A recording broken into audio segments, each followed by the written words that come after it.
여러분 안녕하십니까? 정치합시다 라이브의 하송연입니다.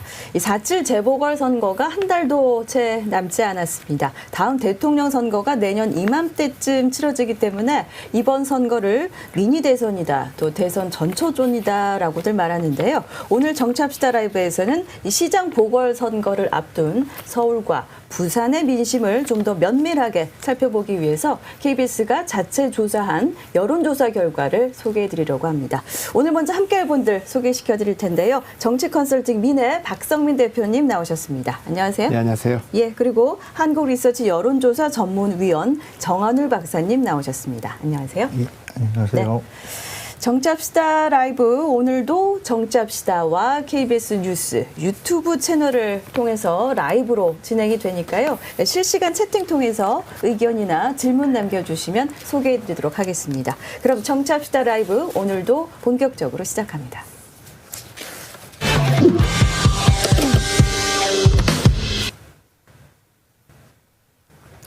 안녕하세요. 캐스터 박채원입니다. 지난 8일부터 9일까지 이틀간 서울과 부산시에 거주하는 만 18세 이상 성인 남녀 각 800명을 대상으로 조사를 했습니다. 전화 면접 조사 방식으로 진행을 했고요. 95% 신뢰 수준에서 최대 허용 표집 오차는 플러스 마이너스 3.5%포인트입니다. 더 자세한 내용은 홈페이지를 참조하시면 됩니다.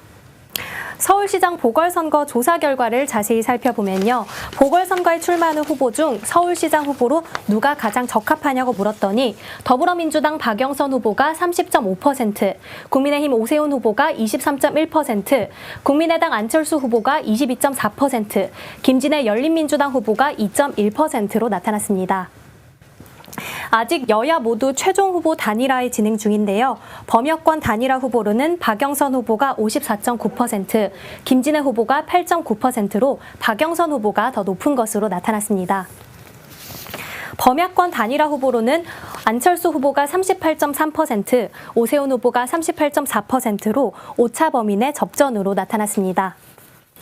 서울시장 보궐선거에 박영선, 안철수, 오세훈 후보가 나오면 누구에게 투표하겠냐는 질문에는 35%가 더불어민주당 박영선 후보, 국민의당 안철수 후보에는 25.4%, 국민의힘 오세훈 후보에는 24%로 박영선 후보가 더 높은 것으로 나타났습니다. 야권 단일화를 가정했을 때 박영선, 오세훈 후보가 나오면 누구에게 투표하겠냐는 질문에는 39.5%가 박영선 후보, 44.3%가 오세훈 후보로 오세훈 후보가 더 높았습니다. 박영선, 안철수 후보가 나올 경우에 37%가 박영선 후보, 44.9%가 안철수 후보로 안철수 후보가 더 높았습니다. 마지막으로 부산시장 보궐선거도 살펴보겠습니다. 부산시장 보궐선거 후보에 대한 지지도를 조사를 했더니 더불어민주당 김영춘 후보가 27.1%, 국민의힘 박영준 후보가 40.9%로 박형준 후보가 더 높았습니다. 네, 지금까지 주요 여론조사 결과를 소개해드렸고요. 먼저 서울 부산시장 보궐선거에 대한 예상 투표율을 좀 예상해볼 수 있는 그런 수치를 좀 살펴보려고 하는데요. 이번 여론조사 문항 중에 반드시 투표할 것이라는 응답을 해주신 분들이 서울에서 72.4% 그리고 부산에서 66.1%가 나왔습니다. 통상 재보궐선거 같은 경우에는 뭐 대선이나 총선에 비해서는 투표율이 조금 낮았었잖아요. 이번엔 70% 안팎 정도가 반드시 투표하겠다고 응답을 하셨는데 이렇게 투표율이 높을 것으로 예상되는 상황에서 여권이 유리할 수 있습니까? 야권이 유리할 수 있습니까? 근데 이제 이런 조사는 우리 정 박사님이 더 전문가시지만 이 반드시 투표하겠다는 조사는 항상 높습니다. 아, 그래요? 그보다 옛날에는 평균 한 15% 정도는 투표를 낮춰보는 게 맞는데. 실제 투표율은요? 네, 그렇죠. 예. 근데 지난 총선이 66%였는데 이례적으로 높았던 투표율이었거든요. 네. 그럼 뭐 총선 투표율은 상당히 높았고 제 기억으로 10년 전에 서울시장 보궐선거 투표율이 한 48% 정도였거든요. 그것도 당시로는 꽤 높았습니다. 이게 이제 대선 전초전이고 미니 대선이라고 불리니까 뭐 50%는 넘기지 않을까. 그러나 아무리 높아져도 60%까지 뭐 올라가지 못하지 않을까. 그 사이에 있지 않을까. 그렇게 일단 봅니다. 예. 정 박사님 어떻게 보세요? 그러니까 뭐 말씀대로 이게 투표 의향 문항은 좀 이렇게 규범적인 답변을 하게 되는 이제 그런 문항이라서 네. 실제 결과보다는 좀 많이 나오고요.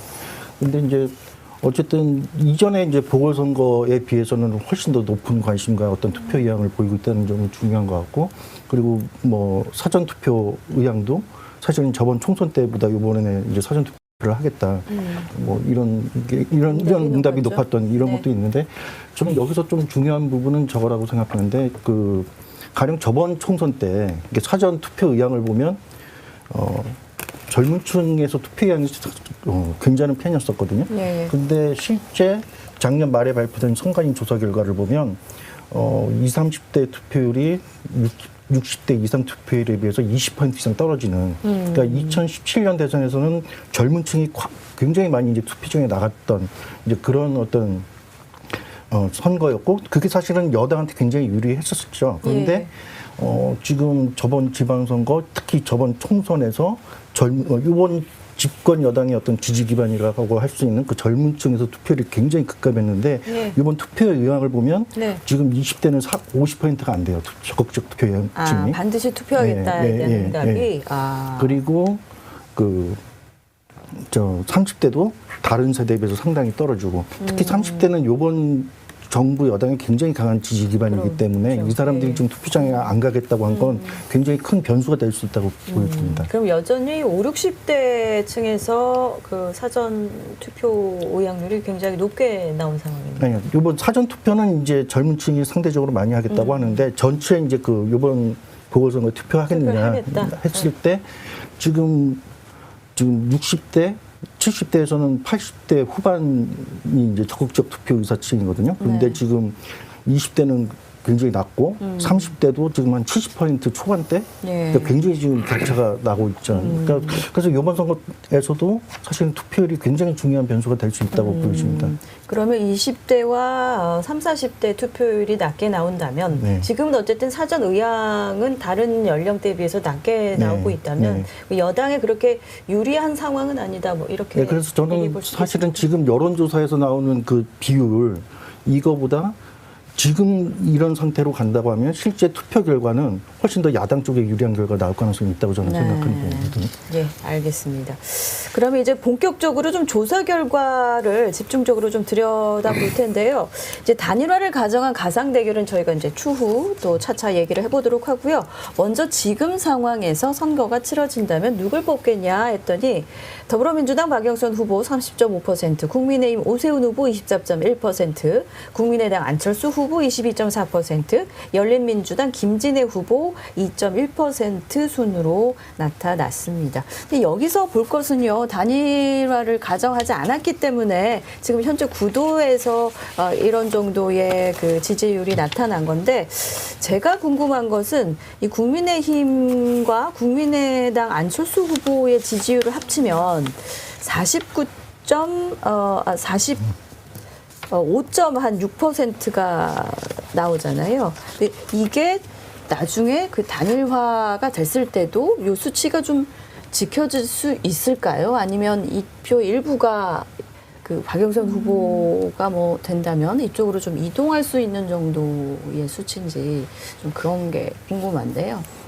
그 이 수치 두 후보의 합은 그 야당의 그 야권 단일화가 됐을 때 양자 대결의 득표율하고 거의 일치해요. 네. 오세훈으로 되든 안철수로 되든 한 네네. 45% 정도를 얻는 것으로 좀 나오고 있기 때문에 네네. 문재인 대통령에 대해서 반대하고 민주당에 반대하는 표들은 그 의사를 정한 것 같습니다. 그거는 그 수치가 그대로 이제 그대로 단일화할 45% 경우에? 정도로 갈 것으로 보이고. 정 박사님은 어떻게 보세요? 그러니까 지금 그 수치가 사실은 심판론 수치하고 얼추 비슷하거든요. 그러니까 정권 이번 심판론. 정권에 대해서 예, 예. 심판해야 되겠다라는 그 수치가 어쨌든 지금 이제 특히 서울시에서는 이제 그 안철수 후보와 이제 오세훈 후보 양쪽으로 이렇게 조금 이렇게 분산돼 있는 이제 그런 상황이고, 그래서 이제 단일화가 이제 굉장히 이제 관건이 되는 이제 그런 상황으로 볼 수 있을 것 같고, 네. 하나 재밌는 건 네. 아까 그 20대가 이제 투표 의향이 이제 많이 떨어졌다고 했는데, 네. 그게 사실은 이제 정부 여당의 지지 기반이었다가 좀 이탈한 사람들이잖아요. 예, 예. 근데 이런 대선 후보들 중에서 좀 20대에서 안철수 후보가 좀 상대적으로 좀 높은 선호도가 높죠. 좀 예, 높은 거는 좀 재밌었던 지점 같습니다. 알겠습니다. 그러면 방금 박사님도 말씀하셨지만 이번 서울시장 선거의 가장 큰 이슈는 뭐 아무래도 후보 단일화, 특히 야권 후보 단일화가 아니겠습니까? 지난주부터 여야 모두 이제 단일화 논의가 본격적으로 이루어지고 있는데 관련 영상을 한번 보시고 또 얘기 나누도록 하겠습니다.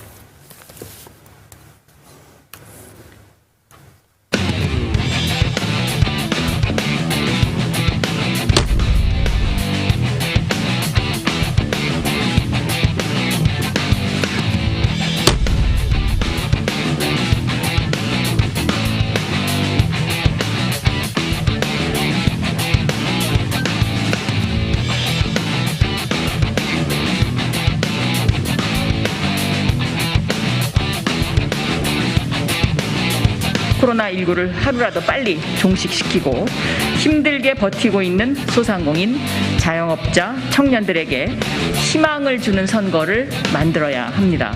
그 길에 김진애 후보와 열린민주당이 있습니다. 박영선 후보와 저 김진애 후보가 펼칠 이 토론과 그리고 평가는 역사에 남을 수 있는 그런 명장면이 될 수 있을 거라 기대합니다.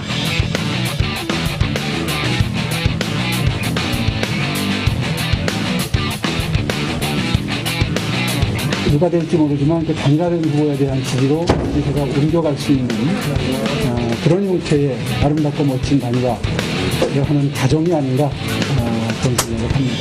후보 단일화가 되면 한 마음으로 또 꼭 선거 승리를 위해서 함께 노력을 하면 좋겠다는 그런 생각이 듭니다. 그리고 정말 어려운 과정에서 함께 하신 분들 끝까지 같이 가겠습니다.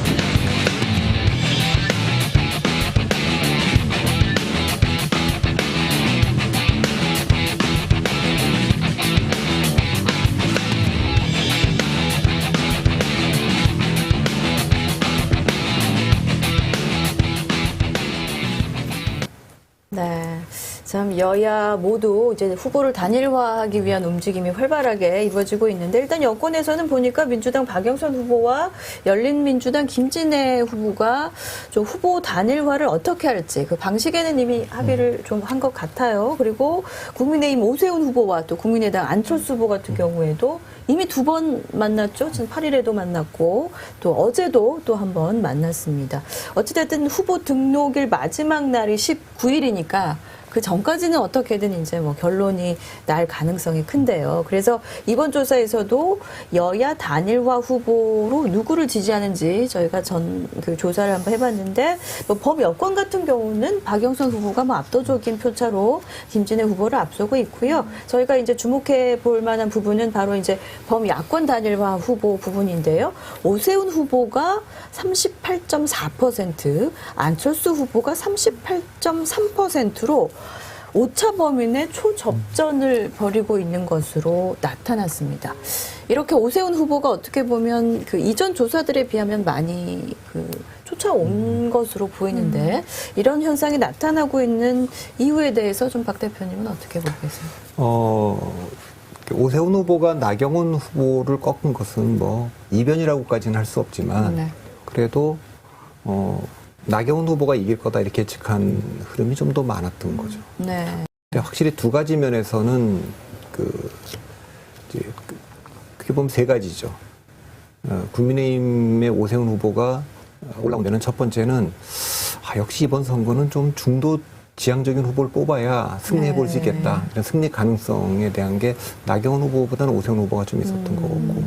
두 번째는 이게 오세훈 후보가 되면 그래도 뭔가 안철수하고 단일화 과정이 조금 순탄하게 순조롭게 될 것 같은데 네. 나경원 후보가 되면 이게 순탄치 않겠구나. 그리고 이게 단일화가 안 되면 이길 수 없는데 단일화를 위해서도 오세훈 후보를 좀 지지한 것 같고. 그다음에 세 번째는 지지층의 이동입니다.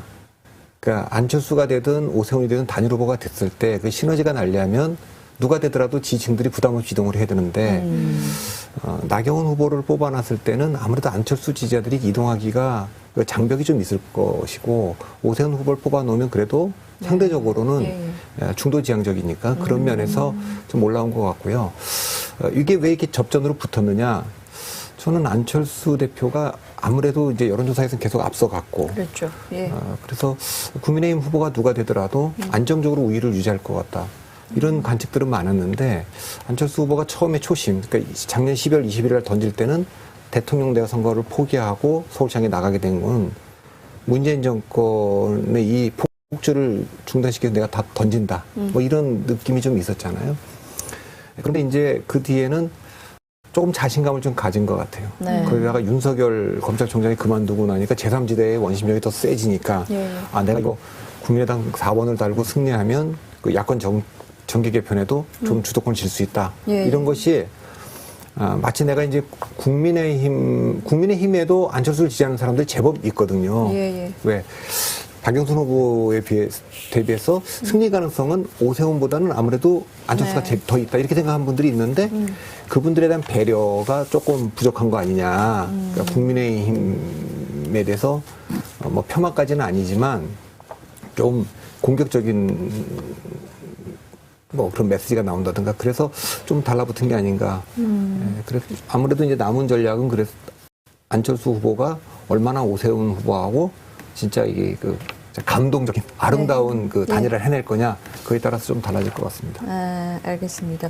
그런데 여기 이번 조사에서 보면 이제 범야권 서울시장 후보 단일화를 했을 때 어떤 후보를 선호하느냐에 대한 답은 정말 초박빙으로 나왔는데 안철수 후보가 출마를 어떤 당으로 했으면 좋겠냐에 대한 그 설문도 있었거든요. 그랬더니 안철수 후보가 지금처럼 국민의당 후보로 하는 게 좋겠다가 43.3이 나왔고요. 국민의힘에 입당하거나 또는 당을 통합해서 국민의힘 후보로 출마하는 것이 좋겠다라는 응답이 34%였어요.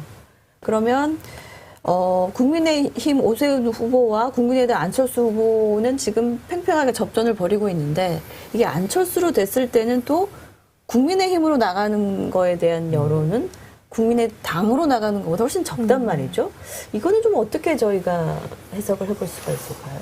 그러니까 아무래도 좀 국민의힘에 대한 어떤 여론이라는 게, 그러니까 사실은 이제 근본적으로 이제 과거의 지지층을 상당히 복원하거나 이런 상태는 아니라고 보여지고요. 사실은 지금의 어떤 지금 야권 주자들의 어떤 상승은 좀 정권 심판론이 이제 그 좀 강하게 결집을 하면서 특히 이제 최근에 그러면서 이제 지금 생겨난 이런 거고 그래서 이제 특히 이제 그 안철수 지지자들 아까 말씀하셨지만 뭐 나경원 의원보다는 오세훈 후보가 더 유리할 것, 단일화에 유리할 거다 그렇게 얘기한 것 자체가 안철수 지금 의원 대표 후보의 이제 지지층이라는 게 최근에 이제 아까 말씀드렸던 젊은 층에서의 어떤 좀 이탈층, 좀 중도 성향, 무당파 좀 이쪽에 기반을 하고 있기 때문에 이 사람들 내에서 사실은 국민의힘에 대한 어떤 아직 이제 그 평가가 좋지 않은 게 좀 이런 결과로 이어지는 거 아닌가. 근데 실제 이런 조사는 그게 큰 의미는 없습니다. 그래요? 이를테면은 안철수 후보가 가급적이면 국민의당으로 나갔으면 좋겠습니다. 국민의힘으로 가는 것보다는 이렇게 한다고 해도 국민의힘을 가도 이 여론은 또 금방 바뀝니다. 그거는 뭐 예를 들면 윤석열 검찰총장이 있을 때 정치 참여하는 게 좋습니까? 안 하는 게 좋습니까? 이렇게 물어보면 안 하는 게 좋다는 게 많게 돼 있어요. 근데 이제 총장을 사퇴하고 나오면 그 며칠 사이에 또 바뀝니다. 이건 반대로. 그런 거기 때문에 이 조사를 가지고 어떤 선택을 하는 게 아주 지지층들의 그 고정된 건 아닙니다. 그렇게 볼 수 있나요? 저는 이제 국민의당 후보로 출마하는 것이 좋겠다는 응답이 아주 높기 때문에 만약에 야권 단일 후보로 오세훈 후보가 된다면 이 안철수 후보를 지지했던 20대 또 중도층 세력들이 오세훈 후보 쪽으로 표가 가지 않을 수 있다는 그런 수치를 보여주는 건 아닌가 그런 뜻에서 이제 질문을 드렸던 건데 그 별 의미가 없다는. 그 별 의미가 없다고 제가 단정적으로는 좀 말을 못 하겠는데 상대적으로는 이렇게 나경원 후보가 돼 있으면 그 이제 비대칭적이었겠죠. 아무래도 안철수를 지지하는 사람들 중에 그쪽으로 이동하지 않을까. 제가 지난번에도 이 단일화가 의미가 있으려면 지지층의 70% 이상은 이동을 해야 되거든요. 그렇죠. 그래서 지금 그렇죠. 예. 오세훈과 안철수 사이에는 그때 나오는 모든 여론조사 결과를 보면 아까 이제 그 정권 심판론에 동의하는 사람들, 야권이 이겨야 된다고 얘기하는 사람들, 뭐 이런 모든 지표에 일정하게 나오는 사람들이 현재로는 그대로 다 그 뭉칠 것으로 보이고 네. 투표용지 두 번째 칸에 들어오거든요. 네. 어차피 그렇기 때문에 뭐 크게 뭐 결과가 달라지지는 않을 것 같습니다. 알겠습니다. 근데 이게 2번일 수도 있고 4번으로 나갔을 때의 차이점은 근데 박원순 후보도 무소속으로 나가서 됐기 때문에 그 차이가 그렇게 크지 별로 네, 없습니다. 알겠습니다. 그런 건 뭐 이게 뭐 기호를 몇 번 달면은 어떻다 뭐 여론조사할 때 역선택이 있다 그러지만 거의 의미 있는 결과는 없습니다. 예, 무시해도 됩니다. 알겠습니다. 어찌됐든 또 이번 조사에서는 이제 야권 단일화가 지금 신경전이 너무 팽팽하잖아요. 진짜 어떤 후보로 될지. 지금 오늘 여론조사에서도 두 후보에 대한 선호도가 거의 같게 나왔기 때문에 앞으로 정말 과연 단일화를 이룰 수 있을 것인가에 대해서 의구심을 갖고 계시는 분들도 많은데 만약에 야권에서 단일화를 이루지 못했을 때 3자 대결 구도로 갔을 때 어떤 후보에게 투표를 하겠냐고 물었더니 박영선 후보가 35%, 안철수 후보 25.4%, 오세훈 후보가 24%로 나타났습니다. 그리고 범야권이 단일화할 것을 가정해서 이게 이제 아무래도 가장 지금 관심 있는 포인트일 텐데 박영선 후보와 양자 대결을 해보면 박영선 후보와 오세훈 후보가 맞붙을 경우에는 오세훈 후보가 44.3%, 박영선 후보가 39.5%로 오차박 범위에서 오세훈 후보가 앞서고 있고요.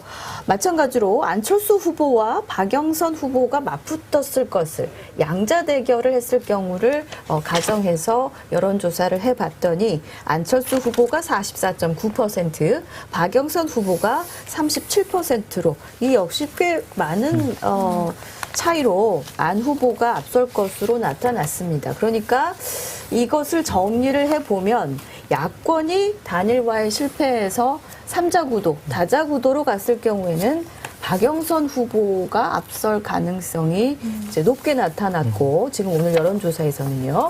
단일화에 야권에서 성공을 해서 양자 대결로 진행을 할 경우에는 야권 후보가 누가 됐든 여권 후보보다 앞서는 것으로 나타났다는 게 이제 이번 여론조사 결과인데 이 부분에 대해서는 실제로 선거에서도 이런 식으로 결과가 나타날 수 있을 것으로 예상하세요?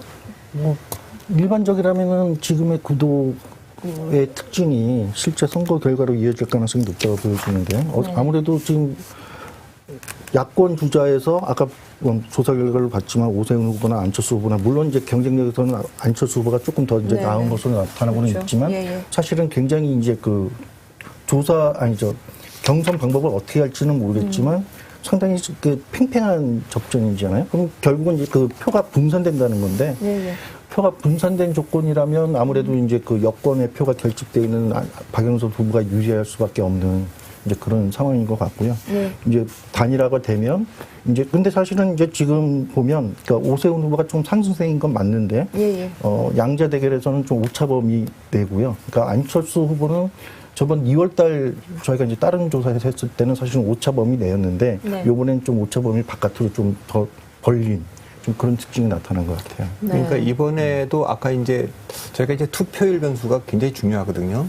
근데 국민의힘이 야권을 지지하는 지금 50대 이상, 특히 60대 이상의 투표율이 높을 것으로 좀 보이기 때문에 그걸 반영해야 되는데 지금 이 조사에서는 그래도 항상 저희가 이제 적극 투표층이라고 하는 걸 이제 봅니다. 근데 적극 반드시 투표하겠다는 층이죠. 그 층으로 조금 그 자세하게 들여다보면 한 2% 정도 더 벌어집니다. 그러니까 박영순 후보보다는 오세훈이든 안철수든 큰 차이는 아니지만 한 2% 정도 격차를 더 벌리니까 누가 되더라도 지금 그 야권에서 현재는 조금 그 LH 사건 이후에는 우위를 좀 점하고 있는 흐름인 것 같습니다. 근데 약간 하나만 좀 덧붙이자면 조금 그 안철수 후보와 오세훈 후보 이제 지지자들의 투표 결집대에서는 좀 차이가 좀 나타나긴 해요. 그러니까 오세훈 후보 지지자들 중에서는 80%가 넘게 반드시 투표하겠다 이렇게 답을 한 반면에 지금 안철수 후보를 지지하겠다고 답한 사람들 중에서는 한 70% 수준이거든요. 네. 그러니까 한 10% 이상 사실은 투표 결집도의 차이가 나고, 네. 그러니까 안철수 후보의 강점이 중도나 무당파층의 이제 그 확장성을 가지고 있다는 게 굉장히 큰 강점이라면, 예. 지금 오세훈 후보는 최근 이제 전국 변화에서 국민의힘이 훨씬 더 이제 그 결집을 하면서, 예, 예. 그러니까 굉장히 이제 그 예. 오세훈 후보를 지지하겠다는 사람들의 투표하겠다는 의지는 상당히 높은, 그러니까 이런 좀 장단점이 좀 충돌하고 있는 것 같습니다. 그렇다면 이런 결과가 나온 게 저희가 이번 여론조사에서 또 포함됐던 게 보궐선거 인식과 관련해서 여론조사를 했더니 서울 지역에서 정권 심판을 위해서 야당 후보의 힘을 실어줘야 한다가 48.9%가 나왔고요. 국정 안정을 위해서 여당 후보의 힘을 실어줄 필요가 있다. 이게 40.4%가 나왔는데 지금 어떤 야당 후보가 단일화를 했을 것을 가정하에 여권 후보와 양자 대결을 벌였을 때 표 차이가 많이 나잖아요. 지금 상황에서. 아무래도 이렇게 정권 심판론과 연결이 돼 있다고 보실 수밖에 없는 거죠. 그렇죠. 그러니까 실제로 이거는 이제 어떤 패턴인데 이제 오거돈 시장이나 박원순 시장이 원인 제공했을 때는 이보다 좀 더 벌어졌습니다. 네네. 그러니까 아무래도 그 책임이 바로 부각됐을 때이기 때문에 그때는 야권을 찍겠다는 흐름이 훨씬 더 강했어요. 전국적으로도 굉장히 강했는데 특히 서울, 부산은 더 그랬습니다. 네. 작년 12월까지도 그랬고, 근데 연초에 오면 이게 굉장히 그 접전 양상으로 붙었어요. 그 이제 대통령의 1월달 신년 기자회견에서도 좀 국정 기조의 변화가 있는 듯이 보였고, 추미애 장관이 이제 장관에서 물러나고, 네. 검찰 이슈가 좀 가라앉고, 네. 이렇게 돼서 굉장히 좋았고, 백신도 이제 접종 시작한다, 이제 그렇게 네. 됐고, 그랬는데, 이제 최근에 와서 그 검찰총장도 사퇴하고, 예. LH 사건 터지고, 이러면서 이제 또 다시 조금씩 벌어지는 그런 흐름입니다. 맞습니다. 그래서 저희가 또 이번 그 여론조사에서 재보선 관련한 이슈, 어떤 게 좀 이번 선거에 영향을 끼칠 수 있는지에 대한 민심도 살펴볼 수 있는 것 중에 1위는 부동산 정책이에요. 현 정부의 주거 및 부동산 정책인데 뭐 이것에 대해서는 계속적으로 부정적인 뭐 인식이 있었으니까요. 별 변수가 안 될 걸로 보는데 2위로 뛰어오른 게 LH 직원들의 투기 의혹, 신도시 투기 의혹이 14.3%로 나타났어요. 이번 LH 사태 불거지면서 재보궐 선거에도 좀 판세에 영향을 좀 끼칠 것으로 보세요? 어떻게 보세요? 영향을 미치고 있다고 저는 보는 편이고요. 지금부터도 미치고 있다고 생각하는 게 아까 네. 이제 말씀하셨던 것처럼 그러니까 작년 연말에 이제 그 뭐 검찰 개혁 뭐 거기다 코로나 확진자 늘고 이러면서 심판론이 굉장히 세졌다가 네. 사실은 올 초에 뭐 무슨 대통령 기자회견이나 이런 그렇죠. 것들로 예, 예. 상당히 이제 봉합되고 또 이제 백신 들어오면서 이제 지지율도 회복하고 네. 회복하는 국면이었는데 그러니까 다시 이제 뭐 윤석열 총장의 이제 그 사태 예. 그리고 지금 이제 터진 이제 LH 사건이 이제 가미가 되면서 예. 사실은 저는 지금 심판론이 좀 강화되는 쪽 네. 이번 조사는 사실은 그런 흐름으로 좀 보는 게 맞다고 생각이 들고 네. 아까 말했던 그 오세훈 후보가 이제 강세를 보이고 그리고 뭐 최근 뭐 MBS 전국 조사를 보면 사실은 정당 지지율이 굉장히 지금 좁혀졌거든요. 네. 그동안에 국민의힘과 민주당이요? 예. 지금 5% 6%대까지 지금 좁혀진 이 상황이 조금 말씀하셨던 것처럼 그럼 정권 심판론, 그러니까 LH 사건과 이제 윤석열 총장의 사태로 인해서 보수층이 이제 결집할 고심이 생기고 네. 이런 게 연결되면서 실제 선거 구도에서 심판론을 강화시키는 쪽으로 저는 좀 영향을 미치고 있다 이렇게 보고 있습니다. 근데 이게 이제 여권에서 뼈 아픈 게 뭐냐면 부동산 정책에 대해서 부정적으로 평가하는 여론이 거의 한 80%가 됩니다. 네. 근데 그 이슈가 소멸할 이슈가 아니라는 거예요. 그러니까 네. LH 중심의 공공개발을 한다고 얘기를 했는데 이슈가 됐고 이거는 서울시장 선거에서 TV 토론 같으면 야권에서 계속 질문할 거 아닙니까? 그렇죠, 예. 이게 이슈가 아주 진행 중이라는 게 더 뼈 아픈 거는 20대, 30대, 40대의 더 직격탄이라는 거예요. 그렇죠. 예, 예. 젊은 사람들이 더 분노하는 이슈고 그렇기 때문에 여권 입장에서는 주요 지지 기반이 이탈할 가능성. 그것 때문에 더 뼈 아프죠. 네, 알겠습니다. 지금 시각이 정치합시다 라이브 진행되고 있는 지금 시각이 5시 30분을 넘었습니다. 지금 많은 분들이 저희 실시간 채팅으로 질문도 주고 계시고 의견도 남겨주고 계시는데요. 박재훈 캐스터 좀 네. 소개해 줄 만한 댓글이 있을까요? 네, 댓글이 좀 많이 있는데요. 좀 몇 개 읽어드리자면 네. 일단은 선샤인 님이 단일화 이뤄야 된다. 라고 하셨고요. 그리고 이제 순이 님께서는 이해 불가다, 정권 심판론, 어휴 이렇게 대답도 하셨던 분들도 있고요. 정도모 님께서는 대선도 이 전략으로 가면 곤란하다 이렇게 말씀을 하셨고, 손잡고 함께 님이 안철수, 오세훈 아름다운 단일화로 정권 교체 이룩합시다 이런 얘기를 하시면서 이 단일화에 대한 댓글을 많이 남겨주셨고요. 그리고 이제 그 박형준 후보 의혹 관해서 이제 질문을 해주신 분들이 계세요. 세영님께서 박형준 후보 의혹이 얼마나 영향을 미칠까라고 얘기도 하셨고, 네. 디뉴님께서도 박형준 사찰 의혹이 얼마나 영향을 미칠지 견해를 부탁드린다라고 얘기를 하셨는데, 네. 그 불법 사찰이랑 딸 입시 비리 의혹 이거 가지고 이제 얼마나 영향이 미칠지 이제 얘기를 좀 해달라고 하시는 것 같은데, 먼저 대표님은 어떻게 좀 보시는지. 그런 거 제가 예측 잘 못하고요. 단정적으로 말을 못하는데, 네. 가덕도 신공항 발표가 왜 선거에 이렇게 판세를 뒤집지 못할까요? 뒤집어보면 이런 질문도 할 수 있어요. 네. 그리고 이제 이 사찰 의혹이 나왔을 때도 이 영향을 왜 못 미칠까요? 이런 게 있는데, 제가 거듭 얘기지만 이 방송에서 부산은 서울보다 이 여권 입장에서 더 불리한 선거입니다. 지난 총선 때 180석의 압승을 거둘 때도 네. 부산 의석은 줄었어요. 3석밖에 못했고, 네.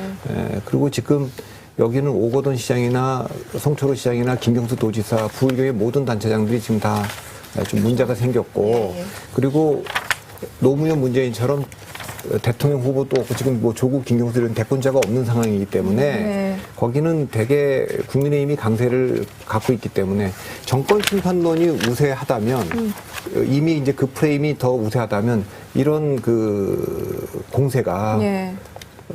잘 안 먹힐 수 있죠. 왜냐하면 그쪽에 있는 분들 입장에서 보면 아니 지금 그 민주당이나 정권이 그런 얘기 할 입장이야? 뭐라고 나올 수도 있어요. 그래서 2007년 대통령 선거 때도 이명박 후보가 그 BBK라든가 뭐 도곡동 땅 문제에 대한 그 부정적인 여론이 많았는데 거의 영향을 못 미쳤어요. 이것도 제가 단정적으로 얘기는 못 하겠지만 그게 이제 뭐 판세를 뒤집을 정도로 그렇게 되기는 쉽지 않을 것으로 보입니다. 알겠습니다. 저희가 또 이번 부산시장 후보 지지도도 조사 결과를 했었는데요. 지금 국민의힘 박형준 후보가 40.9%가 나왔고요. 더불어민주당 김영춘 후보가 27.1%로 박 대표님 뭐 말씀하셨지만 별로 각종 의혹들이 박형준 후보의 지지도에 영향을 좀 많이 미치고 있는 것 같지는 않아요. 요 수치만으로는. 아직까지는. 예, 그래요. 두 후보 간 격차가 뭐 한 14%포인트 정도 가까이 됩니다. 그러니까 꽤 많은 표차로 이제 박형준 후보가 앞서고 있는데, 이런 구도가 선거 때까지 좀 지속될 수 있을 것으로 보십니까? 아니면 바뀔 수도 있다고? 아니 근데 저희가 말씀드릴 수 있는 건 어떤 거를 뭐 이게 계속 지속될 거냐 단정적으로 말을 못해요. 그러나 분명히 말씀드리는 건 서울과 부산을 비교해 보면 야당을 찍어야겠다, 대통령에 대한 뭐 지지도, 그리고 모든 이 흐름, 정당 지지율 이런 모든 흐름은 서울보다는 부산이 훨씬 그 민주당한테 불리합니다. 그 지형 자체가. 예. 그리고 그건 한두 가지 질문이 아니라 모든 질문이 거의 동일하게 나오고 있기 때문에 아무래도 서울시장 선거보다는 부산이 훨씬 힘들다. 뭐 그까지 제가 말씀드릴 수 있겠습니다. 예, 알겠습니다. 정 박사님은 어떻게 보세요? 그러니까 이슈는 사실은 투표 선택에선 단기 요인이거든요. 예. 근데 이제 그런 단기 요인 이슈가 항상 선거에 똑같은 영향력을 미치는 게 아니라, 그러니까 그 선거의 어떤 구조랄까? 이런 힘이 얼마나 강하냐. 그게 해체되고 기존의 틀이 해체되는 과정이냐? 아니면 공고화된 상태냐. 이거에 따라서 이슈의 영향력이 달라지는 것 같아요. 근데 아까 뭐 말씀하셨지만 지금 서울하고 지금 부산은 제가 보기엔 그 구조적인 힘의 작동 강도가 굉장히 다른 것 같아요. 그러니까 부산 같은 경우는 정당 지지율이나 선거에 대한 어떤 구도에 대한 인식이나 이런 게 굉장히 일치됐고, 예. 작년 총선 때까지만 하더라도 저희가 방송할 때 굉장히 이제 부산 지역이 굉장히 그 스윙 지역으로 요동치는 이런 거였는데 총선 이후에 사실은 좀 굉장히 이제 좀 야권 친화적인 방향으로 예. 일치되고 공고화되어 왔고 이제 그런 상황이라면 사실은 이슈의 영역이 막 흔들릴 때보다 지금 서울에서 어떤 이슈가 터지는 거하고 예. 지금 부산에서 어떤 이슈가 터지는 거 그 영향력은 좀 차이가 있을 수밖에 없다. 좀 그렇게 말씀드릴 수 있을 것 같아요. 예. 알겠습니다. 저희 또 댓글 남겨주신 분들 중에 저희 좀 칭찬해주신 분들도 계세요. 카노잉님께서는 정치합시다 디자인 옛날부터 좋아했는데 여전히 좋네요. 이런 글을 또 남겨주셨고요. 예, 다른 또 잘하고 있다는 말씀들 많이 해주셔서 저희가 좀 더 힘내서 방송을 할 수 있을 것 그 같습니다. 칭찬이 디자인이군요. 저렇게 생각도 못했어요. 알겠습니다. 그럼 저희가 이번에는 저희가 또 전국 지표조사도 계속 해오던 한국리서치와 또 다른 여론조사 기관들이 함께 해온 여론조사 결과도 또 저희가 가지고 얘기를 좀 이번에는 해보려고 해요. 이번에도 여전히 차기 대통령 적합도에 대해서 조사를 하셨죠. 이제 윤석열 총장이 사퇴를 했기 때문에 과연 구도가 좀 어떻게 변할까 많은 분들이 궁금해하실 수 있을 것 같아요. 살펴봤더니 이재명 지사가 경기지사가 25%가 나왔고요. 윤석열 전 총장이 24%가 나왔습니다. 그리고 이낙연 대표 12%, 안철수 대표 4%, 홍준표 의원 3%, 정세균 국무총리가 이번에 새로 들어갔습니다. 박 대표님이 계속 왜 정세균 총리를 넣지 않느냐 하셨는데 드디어 집어넣으셨군요. 그때 2%가 나왔습니다. 그리고 오세훈 대표, 대표가 아니죠. 후보, 오세훈 지금 서울시장 국민의힘 후보가 2%가 나왔습니다. 이번에는 또 지난번과 같게 진영별로도 또 조사를 했거든요. 진보 진영에서 대통령 후보로 누가 가장 적합하다고 생각하십니까? 했더니 이재명이 32%로 선두를 달리고 있고요. 이낙연 16, 심상정 3, 정세균 3, 김무겸 1 이렇게 나왔습니다. 먼저 진보 쪽 얘기 좀 하다가 이제 윤석열 전 총장 얘기로 좀 넘어가 볼까요? 이렇게 진영별로 나눠서 한 조사에 대해서 박 대표님은 어떻게 보고 계세요? 정세균 총리가 들어오면 좀 구도가 달라질 거라고 하셨는데 어떻게 보세요? 좀 봐야죠, 뭐. 일단 정치는 이제 구도는 이제 상대적인 거기 때문에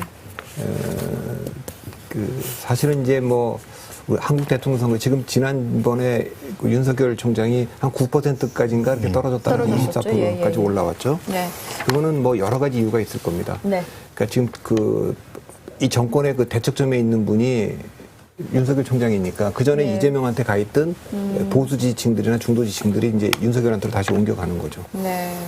근데 이제 우리나라 대통령 선거 구도가 보수 진영과 민주 진영이 완전히 결집해갖고 사실상 1대1 양자 대결로 치러진 선거는 두 번밖에 없어요. 네. 2002년하고 2012년 이게 두 번밖에 없기 때문에 그때는 이제 뭐 노무현 정몽준 후보단이라도 있었고 문재인 안철수 후보단이라도 있었는데 그렇게 되는 거는 양 진영이 그 리더십이 확고하고 정체성도 확고하고 지지 기반도 확고할 때 중도에 나와 있는 후보가 사실 이 단일화를 피할 수 없이 끌려 들어가는 이제 그런 상황이 되는데 그 외에 나머지 선거는 1987년부터 나머지 선거는 한쪽이 분열을 하든 양쪽이 다 분열을 하든 어쨌든 다자구도로 치러졌어요. 예. 네, 가장 극심하게 했던 게 이제 1987년이죠. 거기는 민주 진영도 김영삼, 김대중으로 분열됐고 보수 진영도 신주류와 구주류, 그러니까 김종필과 노태우로 분열됐습니다. 근데 금년에도 보면 이 진영으로 나눠서 볼 때 가장 주목해봐야 될 거는 한국이 지난 30여 년간 쭉 진행돼 오던 보수는 항상 상수로 이렇게 안정적으로 있었어요. 2017년에 와서 탄핵 이후에 처음으로 보수가 이렇게 붕괴를 했습니다. 지금 회복이 안 되고 있는 상황이에요.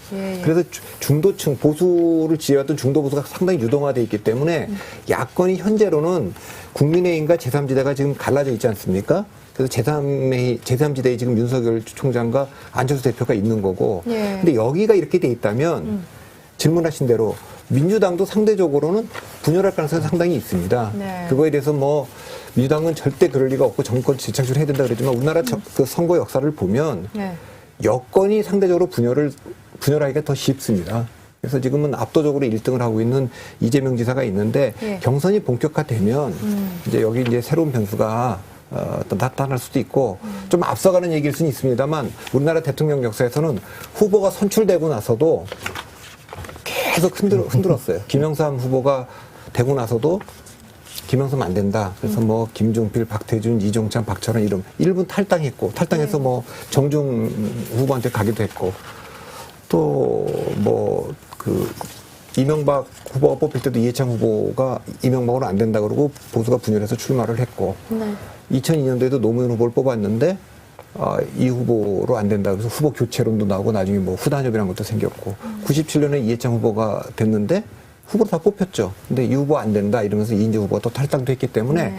후보가 뽑힌다고 해서 선거 구도가 다 완성되는 건 아니어서 금년 선거는 뭐 지금은 본격화된 게 아니어서 예. 경선이 되고 날 때 그때 좀 봐야 될 것 같습니다. 정 박사님은 윤석열 전 총장이 나오자마자 다시 차기 대통령 적합도에서 훌쩍 지금 지지율을 많이 얻었잖아요. 지금 9% 한 자릿수를 보이다가 지금 24%까지 올랐단 말이죠. 어떻게 보세요? 뭐 저희 조사에서는 제일 많이 나왔을 때가 한 12, 3%? 뭐 이 정도가 최고였었던 것 같아요. 그랬다가 이제 특히 이제 그 대통령이 이제 문재인 정부의 검찰총장이다. 그런 어떤 입장을 밝히면서 네. 좀 정권 심판을 바랬던 좀 보수 성향의 이런 분들이 지지가 쭉 빠지면서 9%대까지 이제 떨어졌었는데 요번 과정에서 이제 윤석열 총장이 이제 그 급격하게 상승할 수 있었던 건 그의 말대로 그 전까지는 정부 여당의 사람인지 지위상으로는 사실은 정부 여당의 사람이고 근데 그 검찰 갈등 과정에서는 네. 어떤 야권이 되는 이런 어떤 충돌이 있었던 건데 이번 과정을 거치면서 확실히 이제 윤석열 총장은 이제 여권 사람이 아니라 야권의 포지션임을 진영이 정리가 됐다는 정리가 된 말씀이시죠? 예. 그러면서 심판론의 입장을 섰던 사람들이 사실은 지금 현재 보수 정치인들 중에서 그 정치적 구심 역할을 하는 사람들이 없기 네. 때문에 예. 그게 이제 윤석열 총장으로 이제 모였다 이렇게 볼 수 있을 것 같고요. 예. 앞으로의 뭐 전망은 사실은 잘 모르겠고, 근데 이제 다만 요번 지지층 분석을 해보면 재밌는 게 윤석열 총장이 한 요번 조사 결과를 보면 보수층에서도 이제 압도적 지지를 받았지만 중도층에서도 사실은 이재명 지사하고 한 2%인가 오차범위지만 중도층에서도 지금 제일 높은 수치가 나왔거든요. 예. 그러니까 물론 이제 중도층을 다수를 흡수하지는 못하지만 중도층 내에서 좀 약간의 보수 성향 혹은 정부 여당의 좀 그 비판적인 이 중도층까지는 지금 과정에서 좀 흡수를 하고 있다. 그게 좀 이렇게 급격한 상승을 만들어낸 네. 주요 요인이다 이렇게 말씀드릴 수 있을 것 같습니다. 윤 총장이 사퇴한다고 발표했을 때 네.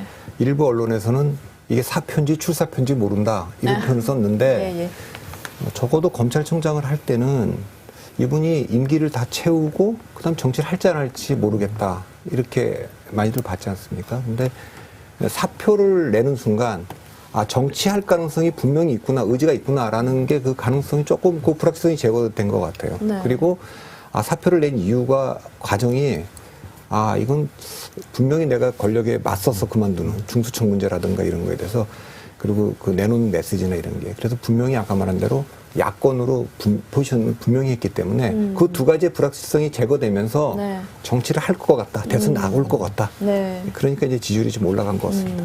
그래서 이번 또 전국 지표조사에 포함됐던 문항이 윤 전 총장 향후 거취와 관련한 문항에서 윤석열 전 총장이 차기 대통령 선거에 출마하는 것에 대해서 어떻게 생각하냐는 질문이 있었잖아요. 그랬더니 찬성한다가 45%가 나왔고요. 반대한다가 42%가 나왔고 무응답이 한 13% 정도 나왔습니다. 한 3% 정도의 오차범위 내의 응답이긴 합니다만 찬성한다는 응답이 반대한다보다 많이 나왔단 말이죠. 그러니까 이거는 제가 정확한 수치는 모르겠는데 네네. 지난번에 검찰총장에 있을 때도 이분이 이제 사실상 정치권의 중심에 있었던 분 아닙니까? 예. 이제 그럴 때도 윤석열 총장이 정치를 하는 게 좋냐 안 하는 게 좋냐, 그러니까 대선에 나가는 게 좋냐 안 좋냐 이렇게 하면 그래도 안 나가는 게 좋다. 이렇게 하는 여론이 더 많았어요. 현직에 있을 때는. 네, 그렇죠. 예, 근데 이제 예. 그만뒀기 때문에 이건 이제 뒤집힌 것 같고요. 예. 이제 정치적 행보를 언제부터 할지는 모르지만 저도 4월 7일 보궐선거 이후부터 할 것으로 보이는데 예, 예. 그렇게 하게 되면 그 여론은 좀 더 올라가겠죠. 정 박사님 어떻게 보세요? 그러니까 이제 그럴 수 있는 여건이 사실은 뭐 아까도 잠깐 말씀드렸지만 네. 그러니까 보수 진영 내에서 야권을 결집시킬 구심이 너무 약한 거에 반증이라고 생각이 들어요. 이제 네. 거기서도 좀 상당히 어떤 그 자기 기반을 갖고 있는 정치인이 있다면 예. 사실은 이렇게까지 막 이렇게 급격한 쏠림 현상은 어려웠을 것 같은데 뭐 계속 얘기하지만 지금 야권 대선 주자들 앞선 사람들을 보면 지금 국내임 소속 정치인이 없잖아요. 그러니까 그만큼 지금 제1야당이 그 중심에 서지 못한 그런 현상의 어떤 반증 아닌가. 그러니까 그런 어떤 구조가 좀 크게 바뀌지 않는다면 좀 지금의 어떤 이런 공공행진 지지율은 조금 상당히 갈 수 있는 그런 상황 아닌가 좀 그렇게 보여집니다. 맞아요. 박사님 말씀하셨던 부분에서 좀 더 깊이 있게 얘기를 해보자 치면 이번 전국 지표조사의 질문 조항 중에 이제 보수 진영에서 대통령 후보로 누가 가장 적합하다고 생각하십니까? 라고 했을 때 윤석열 전 총장이 23%가 나온 것은 뭐 잘 알겠는데 이해가 되는데 안철수 후보와 서울시장 후보와 홍준표 의원이 18, 그 다음에 유승민 7, 오세훈 후보 5가 나왔습니다. 그러면은 3위까지는 지금 국민의힘 바깥 인물들이 다 차지하고 있는 거잖아요. 이 부분에 있어서 저는 조금 궁금했던 게 이렇게 국민의힘의 대선 주자가 없는 상황인데도 막상 오세훈 후보와 안철수 후보가 단일화를 한다고 했을 때는 오세훈 후보에 대한 그 후보 선호도가 단일 후보 선호도가 생각보다는 높게 나오는 것 같거든요. 이 수치대로만 보면 안철수 후보에 대한 그 선호도가 훨씬 높게 나와야 될 것 같은데 말이죠. 그러니까 지금 나오는 이 조사는 제가 그래서 대선과 거의 의미 없는 조사입니다. 네. 지금은 이제 뭐 인지도 조사와 선호도 조사와 가깝기 때문에 작년에 이제 12월 20일 날 안철수 후보가 서울시장으로 나간다고 발표했을 때 생각해 보면 예. 거의 압도적으로 1등이었어요. 그렇죠. 여야를 통틀어서. 예. 그때 뭐 박영선 후보도 굉장히 낮았습니다. 네네. 그 잠재적 후보였죠. 오세훈, 나경원도 출마할지 안 할지도 모르는 잠재적 후보군이었기 때문에 낮았는데 박영선 후보가 뭐 결심하고 출마 선언하고 민주당의 후보가 되니까 뭐 3자 구도에서는 1등으로 올랐었지 않습니까? 양자 대결 구도에서도 뭐 팽팽하고 또 오세훈 후보가 나경원 후보를 꺾고 후보가 되니까 거의 이제 단일 후보에서 비등비등해졌지 않습니까? 예. 저는 대선도 그렇게 갈 거라고 봐요. 그러니까 윤석열 후보 그 총장이 그만뒀기 때문에 일종의 컨벤션 효과처럼 지금은 이렇게 앞서가지만 그 제3지대라고 하는 게 이제 안철수 후보는 뭐 본인이 서울시장이 되든 안 되든 대선 출마 안 한다고 얘기를 했고, 그러면 이제 윤석열 총장이 국민의힘으로 갈 건지 제3지대로 갈 건지 이제 이 선택만 남은 거 아니겠어요? 예. 그 선택이 있고.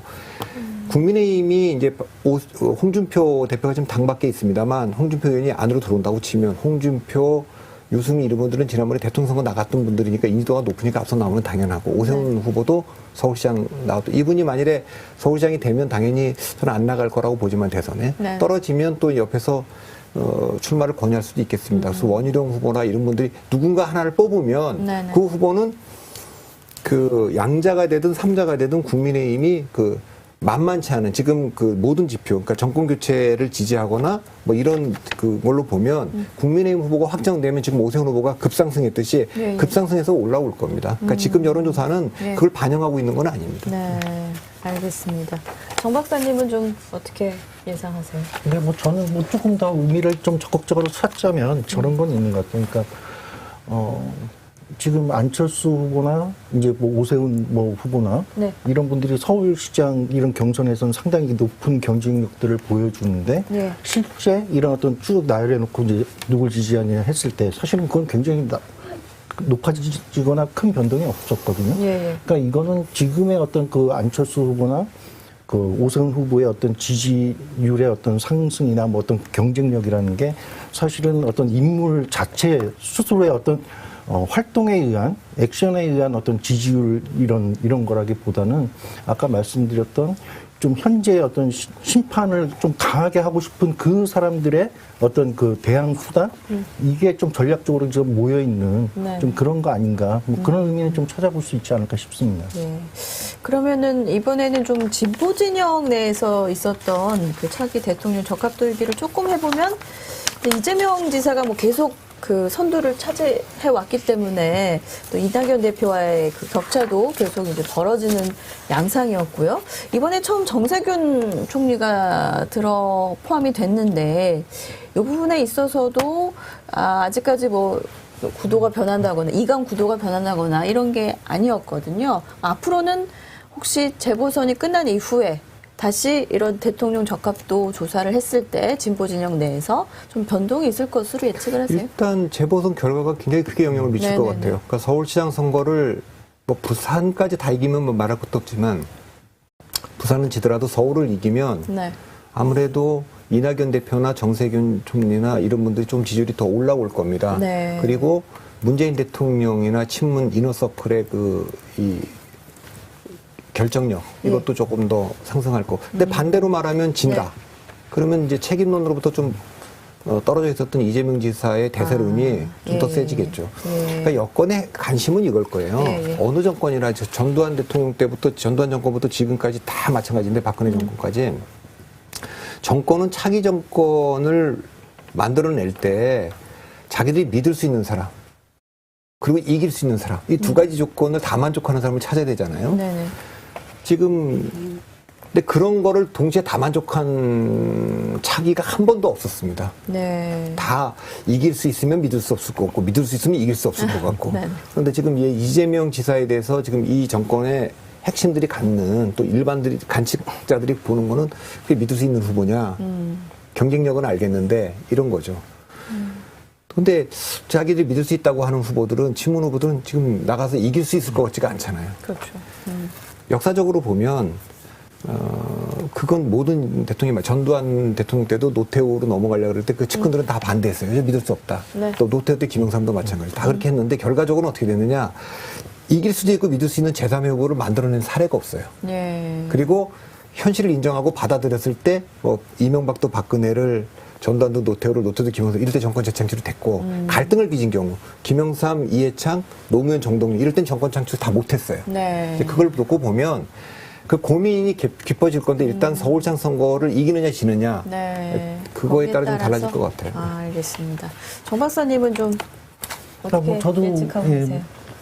서울시장 선거 결과에 대해서 일단은 이낙연 대표는 그 정치적 책임을 이기면 그 과실을 가져가겠지만 또 좋은 결과가 안 나오면 그 책임을 사실은 거의 져야 되는 되겠죠. 그러면 예. 사실은 대선 경쟁에서는 이제 거의 뭐 이탈하게 되는 예. 이제 그랬을 때 뭐 이제 지금 이낙연 대표를 지지했던 이 지지율 혹은 또 거기다가 이제 뭐 친문 소위 얘기하는 친문의 어떤 의중 이제 이런 것들이 변수로 떠오를 가능성이 있다고 생각을 하고 어느 쪽으로 갈 수 있을까요? 근데 저는 사실은 그거 예측보다도 네. 그러니까 이게 민주당이나 혹은 이제 그 청와대 입장에서 보는 어떤 변수라면 유권자 입장에서 본다고 하면 결국은 뭐 계속 강조하는 게 정권에 대한 태도가 뭔가 지금 이렇게 뭐 문제 있는 것들을 수습을 해서 뭔가 잘했으니까 좀 연장을 해주고 싶다라는 그런 마음이 이제 다수가 되는 선거판이 될 거냐 아니면 요번 정부 진짜 좀 한번 제대로 혼을 내줘야지 이쪽으로 갈 거냐. 근데 사실은 지금까지는 찬반이 굉장히 팽팽한 구도가 상당히 오래되었었잖아요. 예.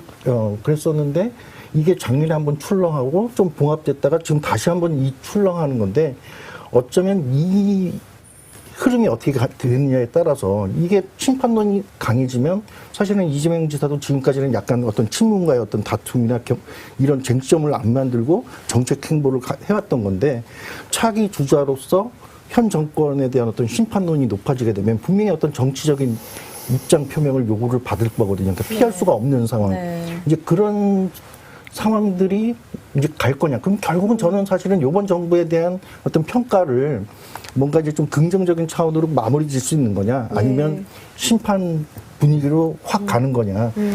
그게 굉장히 중요한 또 하나의 포인트가 아닐까 생각을 해봅니다. 예, 알겠습니다. 지금 이번 또 전국 지표조사에서 좀 의미 있는 조사라고 박 대표님이 말씀하셔가지고 좀 제가 살펴봤더니 차기 대통령 선거가 어떤 방향으로 돼야 한다고 생각하십니까? 라고 이제 질문을 했더니 근데 1년도 채 안 남았잖아요. 3월 9일이니까요. 그랬더니 여당이 정권을 유지해야 한다가 34%, 그다음 제1야당으로 정권이 교체돼야 된다가 30%, 그리고 제3세력으로 정권 교체가 돼야 된다는 게 23%가 나왔어요. 그러니까 이 조사에서 중도라고 얘기하는 분들은 3대 3대 3이더라고요. 그러니까요. 예. 고민이 있는데 예. 제가 아까도 말씀드렸지만 제가 이 조사를 왜 의미 있게 보냐면 네. 어떤 분들은 한국 선거에서 중도란 건 없다. 양 보수가 있든 진보가 있든 그리 이제 끌려 들어가는 거다. 예. 근데 그런 경우가 있어요.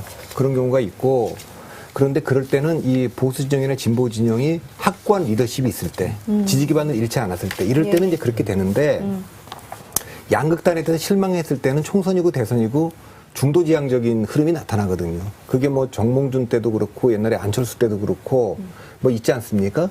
총선도 2016년도에는 양극단 실망했기 때문에 국민의당이라는 게 나왔죠. 그러니까 지금은 보수 진영이 2017년 탄핵 이후에 붕괴한 뒤에 중도 보수가 지금 완전히 다 돌아가고 있지 않고 중도 유동성이 굉장히 강해진 거예요. 그래서 중도는 이번 경선 보시면 알지만 부산에서 박형준 후보가 된 것도 중요하지만 강성 보수를 했던 이원주 후보가 지금 3등이 됐잖아요. 네네. 서울에서도 나경원 후보가 지금 떨어지고 네네. 민주당에서도 박영순 후보가 당파성에서는 좀 더 친문 당파성을 더 갖고 정체성을 갖고 있는 우상호 후보를 압도했지 않습니까? 예. 지금 안철수 후보도 강세를 보이고 그런 거는 중도 지향적인 흐름이 강하게 지금 나타나고 있다. 이제 그렇게 보고 있고 여권에서도 아까 말했지만 그 핵심이 권력의 핵심이 지금 가장 유력한 후보를 썩 믿질 못하는 것 같은 분위기가 있다. 동의하든 안 하든 그런 흐름이 있으면 역시 뭔가 이렇게 그 다자구도화 될 가능성이 좀 있는 거고 그 실체가 있는데 물론 이거는 뭐 누구도 뭐 이 예측대로 되는 건 아니기 때문에 근데 과거 어느 선거보다 이제 그 양극단의 진영을 극복하는 제3의 어떤 세력이 나왔으면 좋겠다. 이거 하나만 더 붙이면 지금 여권은 범여권이라고 얘기할 수 있는 거예요. 뭐 정의당이 동의하지 않을 수 있어요. 근데 어쨌든 지난 총선 때 민주당이 180석하고 범여권이 지금 190석 아닙니까? 이 190석인 상황에서 다음에 어느 대통령이 되더라도 특히 그 보수 진영에서 대통령이 되면 정계 개편은 필연적입니다. 그러니까 상대적으로 여기 있는 분들하고 같이 국정을 운영해야 되기 때문에 그것도 저는 그 중도 지향적인 그 제3지대에도 조금 그 힘을 받는 이유가 될 수 있다고 좀 봅니다. 네. 여기서 이제 그 시청자분들께서 질문을 주신 게 아무래도 윤석열 전 총장이 과연 정치를 할지 안 할지 궁금해 하시는 분들이 굉장히 많은 것 같아요. 그래서, 아이디가 윤석열 물음표 분이 계십니다. 윤석열 지지세가 뚜렷한데 어디까지 컨벤션 효과로 상승할 것으로 인한 상승으로 볼 수 있을 것이냐 이런 질문을 해주셨거든요. 그러니까 지지율이 사실 갑자기 이렇게 올라갔다가 떨어진 사례를 우리가 굉장히 많이 봤어요. 근데 그거는 이제 고건 총리도 있고 뭐 반기문 총리도 있고 뭐 한교안, 김무성 또 이낙연 지금 대표도 마찬가지인데 그런 경우는 대체적으로 어쨌든 그 현 권력에 의해서 지지율이 조금 부여받은 경우거든요. 근데 윤석열 총장의 경우는 이해창 전 총리처럼 현 대통령하고 맞서면서 얻은 거기 때문에 조금 그게 그 쉽게 꺼질 것은 아니다. 그러나 아까도 말씀드렸지만 한국에서 제3지대 후보가 한 번도 대통령이 된 적이 없어요. 한 번도 성공한 사례가 없기 때문에 양극단의 후보가 국민의힘도 후보가 뽑히면 이거는 지금은 이제 우리가 문재인 대통령 싫어한다. 이것을 투사하기 위해서 이제 윤석열 지지한다고 얘기하지만 돌아갈 가능성이 있죠. 그렇기 때문에 윤석열 총장의 지지율이라는 건 지금 민주당 이재명을 지지하는 사람들 중에도 우리는 이재명 지사가 대통령 되면 문재인 대통령한테 혹시 그 더 안 좋은 거 아닐까? 차라리 그럴 바는 우리는 윤석열 찍는 게 낫지 않을까. 다시 말하면 문재인을 찍었고 그런데 윤석열을 좋아하는 사람도 분명히 있는 겁니다. 그게 숫자가 얼마인지는 몰라도 그 교집합은 분명히 있어요. 검찰개혁에 반대하는 사람들도 있고. 그렇기 때문에 윤석열 총장도 고민될 거예요. 그런 민주당 지지층들까지 안을 거면 제3지대가 유리할 거고 그다음에 이게 정권 심판론이 확실히 되면 자기는 보수 야당으로 가서 하는 게 나을 거고 이제 그 판단 좀 해봐야겠죠. 네. 또 어떤 그 여러 시청자들께서 남겨주셨던 게 도라도라님께서는 정치인이 윤석열이 된다면 경제, 안보, 외교에서 어떤 스태츠를 보일지 궁금하다. 또 세상 반가워님께서는 윤석열은 외교로 또 가져야 해서 대통령으로는 의문이다. 이런 약간 실제로 검사 출신이기 때문에 그런 부분을 좀 한나라의 대통령으로 보기에는 좀 아직도 조심스러워하시는 분들이 있는 것 같아요. 정 박사님께서는 앞으로 뭐 윤석열 전 총장의 뭐 정치적 행보랄까요? 아니면 여론의 움직임 어느 쪽으로 좀 갈 것으로 예상하세요? 그러니까 뭐 지금까지의 상황이 어떤 좀 상황적 요인에 의해서 만들어진 어떤 결과물들이라면 이게 얼마만큼 지속되고 어떤 방향으로 갈지는 이제는 사실은 행위의 영역으로 간 것 같아요. 그러니까 윤석열 총장이 이제 정치에 이제 발을 내디디면서 어떤 모습을 또 어떤 과제를 이제 대한민국에 던지면서 이제 그 정치에 도전할 거냐. 네. 그 내용들이나 이런 것들에 대해서 이제 사실은 뭐 어떤 한편에서 보면 검증의 시간이 될 거고 또 어떤 한편에서는 그동안에 이제 몰랐던 그 윤석열 총장이 자신의 이제 뜻을 펼치는 이런 양면이 다 있을 텐데 그 내용이 뭐냐에 따라서 이제 굉장히 이제 가변적일 것 같다는 생각을 하게 되고요. 그래서 뭐 사실은 그분이 어떤 콘텐츠와 어떤 능력을 가진 분인지 전혀 모르는 조건에서 사실은 예측하기는 좀 어려운 것 같아요. 근데 그분이 이제 그 검찰총장 취임사할 때 헌법 1조도 얘기하고 국민을 23번인가를 썼어요. 네. 그때도 제가 그걸 보면서 이건 보통 정치인의 출사표 같은 느낌을 좀 받았고 더 그때 제가 주목했던 거는 대검에서 그 해설서라는 걸 돌렸어요. 어떤 해설서? 그 취임사에 담긴 그래서 해설서요? 거기 내용에 보면 자기가 자유주의자인 밀턴 프리드만의 그 책을 읽고 영향을 많이 받았다.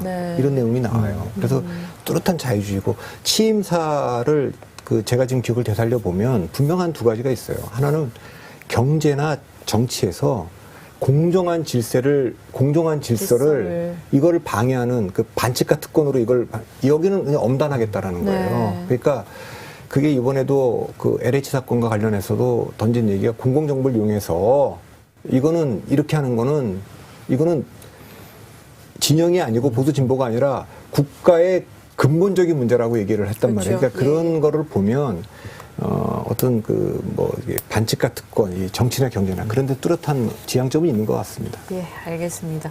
벌써 저희 얘기 나누다 보니 1시간이 훌쩍 지났습니다. 오늘 또 저희 정치합시다 라이브에서는 여론조사 통해 드러난 4.7 재보궐선거를 앞둔 서울과 부산의 민심 집중적으로 살펴봤고요. 저희는 2주 뒤인 3월 25일에 다시 한번 서울 부산시장 보궐선거 여론조사 결과를 들고 찾아올 텐데요. 그때는 이제 여야 모두 후보 단일화 과정이 마무리가 됐을 시점이기 때문에 예측합니다. 예, 예측을 그렇게 예측이 되는데 그렇다면 조금 더 선거 결과를 조금 가까이 예측해 볼 수 있지 않을까 싶습니다. 많은 관심과 시청 부탁드리겠고요. 오늘도 함께해 주신 박성윤 대표님 그리고 정한울 박사님 그리고 또 박지훈 캐스터 고생 많으셨고요. 또 오늘 오랜 시간 시청해 주신 여러분 감사드립니다. 그럼 저희는 여기서 인사드리도록 하겠습니다.